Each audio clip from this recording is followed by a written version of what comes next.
Hey Fight fans, I'm Sarah Davis and you're watching Fight News Now Extra.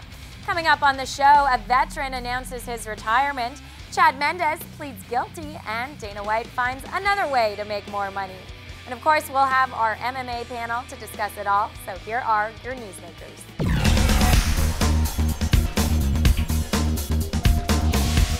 Pride veteran Kazuo Masaki plans to retire from MMA after fighting at Deep's December Haleo Impact event. At 36 years old, the Hitman has 39 fights under his belt and says he'd like to pull the plug before his body suffers too much damage. Fair enough. Battery charges against Chad Mendes have been dropped after he pled guilty to a lesser charge of fighting in public, which is a misdemeanor in California. Remember, Mendes was accused of punching a patron at a bar in his hometown of Hanford. Up next, we'll see him fighting Hakran Diaz at UFC on FX6. And believe it or not, but Dana White has warmed up to the idea of having women fight in his octagon. He actually said a women's division in the UFC is absolutely going to happen. I'm guessing this has something to do with Ronda Rousey's star power and the amount of money she could draw in for the promotion. There are your latest newsmakers. Now it's time to hear from our MMA panel of John Pollock, John Ramdeen, and Robin Black. And guys, what's cooking? I don't know what is cooking other than a no contest for Matthew Riddle coming out of UFC 149 in Calgary. 3-month suspension, and he gets his fight turned into a no contest. And what was it? What was it he used? Like testosterone or heroin or something?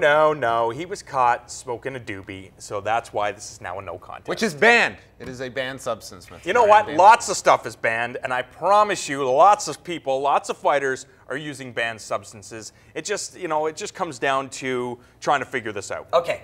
I know we can have a conversation easily about whether or not he should have or when he stopped or shouldn't have, but can we have a debate here about whether or not this should be a banned substance? I mean, in my opinion, why are we banning marijuana? What's the guy going to do? Smoke pot, lay on the couch, miss weight because he ate nachos and maybe skip a couple of training sessions is not going to help him fight. I agree 100%. If you're allowed to have half a dozen beers or a case of beer the day before your fight, you should be able to smoke a joint. I think it doesn't make any sense. It does not help. The difference being alcohol is out of your system in that point. Marijuana is not, and marijuana is still right now a banned substance. And I feel here for Matthew Riddle as opposed to Nick Diaz, who pretty much just flagrantly disregarded this, whereas Riddle took this fight on short notice, stopped smoking marijuana. Smoked on the way to the cage, essentially. That's what it seems. The thing about Matt Riddle is, though, yes, he stopped smoking 12 days out of the fight, but I've talked to a lot of UFC fighters who know the policies and say that they can smoke weed 30 days before their fight. So Matt Riddle knew that 12 days out, he was probably going to test positive if they decided to test him. Likely had he disclosed this ahead of time and told them, listen, I will take this fight on short notice, but listen, I have a marijuana medical card in Nevada. I'm going to have this in my system. I think he would have been fine going into this had he disclosed it ahead of time. Well, what difference does it make if you disclose it or not? It's a banned substance. To me, it seems cut and dry. Whether he told the commission or not, the fact is, it's either a foul or it's not a foul. Yeah, but here's the thing. Marijuana, THC is not in your system 12 days later. Some crazy metabolite that people use to show that you had smoked THC is in your system. Nobody is arguing that that metabolite should be a banned substance or somehow helps you. So it's all kind of nonsense. It has more to do with America's goofy war on drugs than it does with making a sport safe. I will tell you who benefits, though, our good friend Chris Clements, because now he went from having a loss to this fight being a no contest. Oh, come on. He's really going to celebrate this fight now? Man, his record will state that there was no contest. But I mean, no one that does any bit of legwork looking into that fight is going to believe this was a no contest. Well, it is a no contest. Riddle looked fantastic here, and marijuana had nothing to do with how he looked. It's just like John Jones and his disqualification over Matt Hamill. No, it is not. Oh, jeez. Just ridiculous. What, are you saying Jones was stoned when he No, I'm not saying that. That was his other nickname. Let's chat about this Friday's Bellator card because Zola Gurgel. Gurgel, yes. She should buy a vowel. It was actually Frosto. Now it's Gurgel. She's married to former UFC fighter George Gurgel.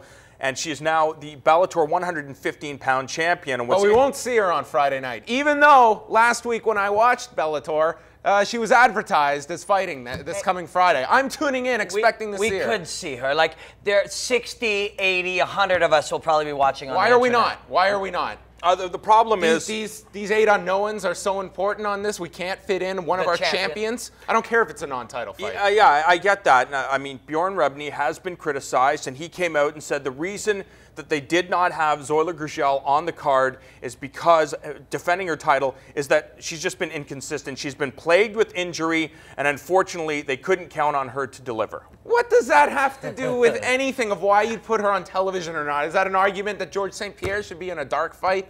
I mean, you're comparing George St. Pierre to Zoila Gurgel. I'm talking about a promotion that is urinating on its champion here. We talk about championship credibility. What credibility is this promotion giving that our champion here is in a dark fight? Yeah, on Spike.com. Knock yourself out. Yeah, I know. It doesn't make any sense, but I don't think that Zoila Gurgel is a part of the plan. Did you say urinating, like giving a golden shower to your champion? Absolutely pissing on this division, because when she has to come back and defend her title, less people see her right now. Put her on television, and then the next time around, guess what? Maybe people are going to want to see her fight. There's an argument there. Really, this also comes down to, do people watch women's MMA? I mean, that's a whole other panel chat. I agree. I mean, people do watch women's mixed martial arts as well. People can see Robin Black performing Friday night at Cherry Cola's The Return of the Rock Star. You're going to be there. Absolutely, I'm going to be there. I don't know how that's a segue from women's mixed martial arts, but we now segue over to Sarah. And I'll be playing my air guitar when I see Robin playing his real guitar, right?